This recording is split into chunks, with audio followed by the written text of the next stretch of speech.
He was 72 years old when he finally realized that life was slipping away, not loudly, not suddenly, but quietly day by day, moment by moment, without asking for permission.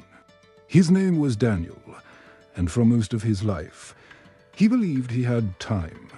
Time to fix things, time to apologize, time to slow down, time to love better. Time, he thought, was something that waited patiently, like an old friend sitting in the corner, ready whenever he decided to turn round. But at 72, sitting alone in a silent house, Daniel discovered the cruel truth. Time does not wait, it moves forward whether you're ready or not. That evening was like many others. The television played softly in the background, flashing images he barely noticed. The room was dim, lit only by a lamp near the window. Outside, the sun was setting, painting the sky in colors Daniel once admired but now barely registered. His phone lay on the table beside him. It hadn't buzzed all day. Not a call, not a message, just silence. A silence so heavy it felt louder than any noise he had ever known. Daniel leaned back in his chair and looked round the room. That was when something struck him hard, almost like a physical pain in his chest. The walls were empty of recent memories. No new photographs, no smiling faces captured in the last decade. Everything round him belonged to a past that no longer existed.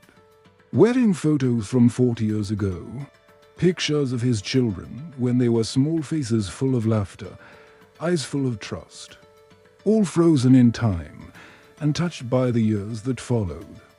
He whispered to himself, when did this happen? He tried to remember the exact moment life began slipping away, but there was no single moment. That was the terrifying part. It didn't happen all at once. It happened slowly, quietly, while he was busy being busy. At 40, Daniel was ambitious. He worked long hours, chasing promotions, telling himself he was doing it all for his family. Once things settled down, he would say, I'll be more present.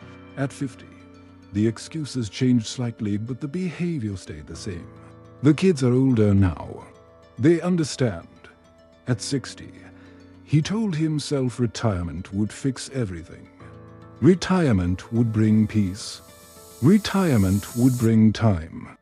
But retirement came, and time didn't feel like freedom. It felt empty. Daniel remembered how his daughter used to wait by the window when he came home late from work. How she would fall asleep on the couch, school books still open, hoping he'd help her with homework. He remembered how many nights he walked past her quietly, telling himself he was too tired and would make it up to her tomorrow. Tomorrow became next week. Next week became next year. And one day, she stopped waiting. His son was different, quieter, more independent. Daniel took pride in that, not realizing it was built from absence. His son learned early that asking for attention often led to disappointment. So he stopped asking. He grew strong on his own, learning lessons Daniel was supposed to teach him. And by the time Daniel noticed the distance, it was already wide enough to feel impossible to cross. Then there was his wife, Margaret. Margaret had been patient. Too patient. She believed in Daniel when he didn't believe in himself. She defended him when the children complained. She waited through late dinners and answered questions and lonely nights. 4 years, she kept the house warm, kept the family together, kept hoping. Daniel remembered the night she finally spoke the truth. Not angrily, not accusingly, just tired. I miss you, she said. Daniel laughed it off. I'm right here. But she shook her head. No, you haven't been here in a long time. 5 years ago, Margaret passed away quietly in her sleep. Daniel was sitting alone now, in the same house she once filled with warmth, realizing that he never truly heard her until she was gone. That realization crushed him. He stood up slowly and walked toward the hallway mirror. The man staring back at him looked unfamiliar. His hair was thin and gray. His face carried deep lines carved by years of stress and unspoken regret. His eyes, once sharp and confident, looked tired, almost afraid. "I thought I had more time," he said aloud. "But time doesn't care what you think." That night, Daniel couldn't sleep. His mind replayed moments he could never return to. Missed birthdays, short conversations, dinners eaten alone while the family sat together. He realized something painful. He didn't lose people suddenly. He lost them gradually, every time he chose work over connection, silence over honesty, later over now. The next morning, something inside him shifted. Daniel woke up with a strange urgency. Not panic, but clarity. The kind that comes when you finally see the truth and know you can't unsee it. He picked up his phone and scrolled through his contacts. His daughter's name stared back at him. He hadn't called her in months, maybe longer. His hand trembled as he pressed the call button. It rang once, twice, 3 times. Then she answered. "Hello." Her voice sounded older than he remembered. More cautious. There was a pause, heavy and awkward, filled with years of unspoken words. "It's me," Daniel said quietly. Another pause. "What's wrong?" she asked. That question broke him. "Nothing's wrong," he said, his voice cracking. "Everything's wrong." And I waited too long to say it. There was silence on the other end. Then a soft sob.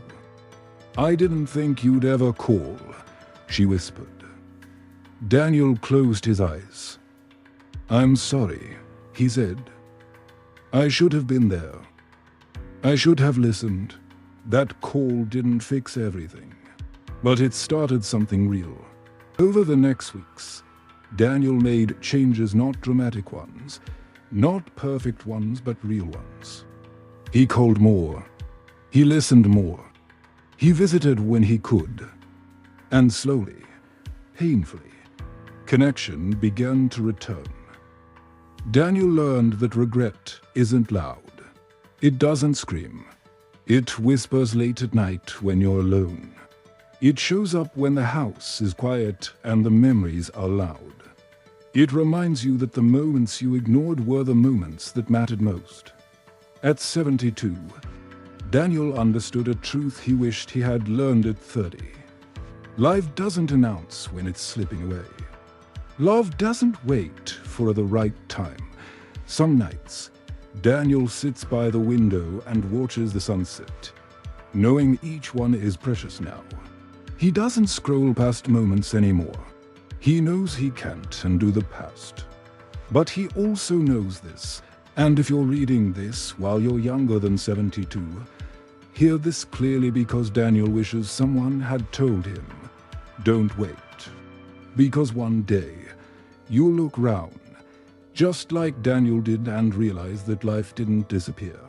It simply slipped away while you were waiting for a better time,